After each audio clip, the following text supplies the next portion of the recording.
आपको परमात्मा ने बहुत स्पेशल बनाया है, पता है आपको।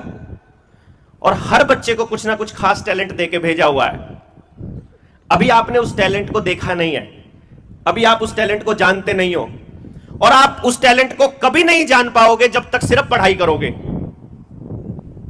क्योंकि अगर आप सुबह से लेकर रात तक पढ़ाई के बारे में ही सोचते रहोगे और पढ़ाई ही करते रहोगे, तो वो दूसरा टैलेंट क्या है आपके अंदर वो कैसे पता चलेगा। तो इसीलिए पढ़ाई के साथ आपको कुछ ना कुछ और भी करते रहना पड़ेगा। और जब आप कुछ करना शुरू करोगे तो कुछ करते करते कुछ दिनों के बाद आप बोर हो जाओगे, फिर उसको छोड़ने का मन करेगा, फिर कोई दूसरी काम करोगे, फिर उसको छोड़ने का मन करेगा। और मैं इस पक्ष में हूं कि अगर आपको अपनी जिंदगी के शुरुआत के 20, 30, 40 साल अगर ये पता करने में लग जाएं कि आपको क्या काम करने में बहुत मजा आता है, तो भी कोई घाटे का सौदा नहीं है। इसीलिए अभी से टारगेट मत बनाओ अपनी जिंदगी का। सारे जो स्टेज पर बोलने वाले टीचर्स और जो आपको मोटिवेट करते हैं, मैं उनसे बिल्कुल उल्टी बात कह रहा हूं, मुझे पता है।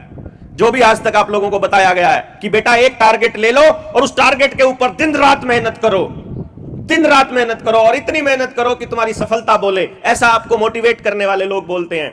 लेकिन यकीन मानिए, आप कितनी ही मेहनत कर लो, आपको पढ़ाई के अलावा दूसरी मेहनत करने के लिए कोई नहीं बोलेगा। और पढ़ाई करने के बाद जो आपको सक्सेस मिलनी है, हमारे समाज का दुर्भाग्य है। और मैं आपसे माफी मांगते हुए यह बात कह रहा हूं कि मैं आपकी बड़ी पीढ़ी का व्यक्ति इस बात का जिम्मेदार हूं कि हमने एक ऐसी व्यवस्था बनाई है जहां 10 लाख बच्चे फॉर्म भरते हैं और सिर्फ 1000 बच्चों का सिलेक्शन होता है, जिसमें पास होने की गारंटी मात्र 0.01%, यानी 99.99% बच्चा फेल होगा। हमने यह व्यवस्था बनाई हुई है आपके लिए, और यह बड़ा दुर्भाग्यपूर्ण है। और आज यहां आने का मकसद यह है कि हम सब मिल करके, बड़ी पीढ़ी वाले कुछ लोग मिल करके चर्चा कर लें कि जो व्यवस्था अभी चल रही है, यह हमारे बच्चों की बर्बादी के अलावा कुछ भी नहीं है। वो जो कल्पना ने अपना दर्द बयां किया, सिर्फ इसका नहीं है।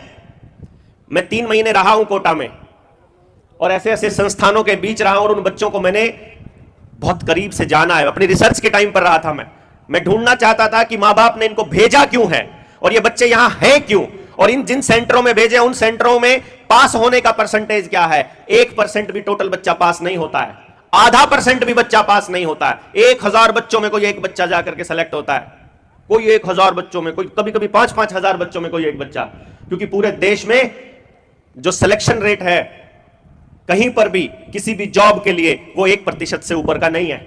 इसका मतलब 99% बच्चे हमारे फेलियर ही रहेंगे। ये तय किया हुआ है सिस्टम ने।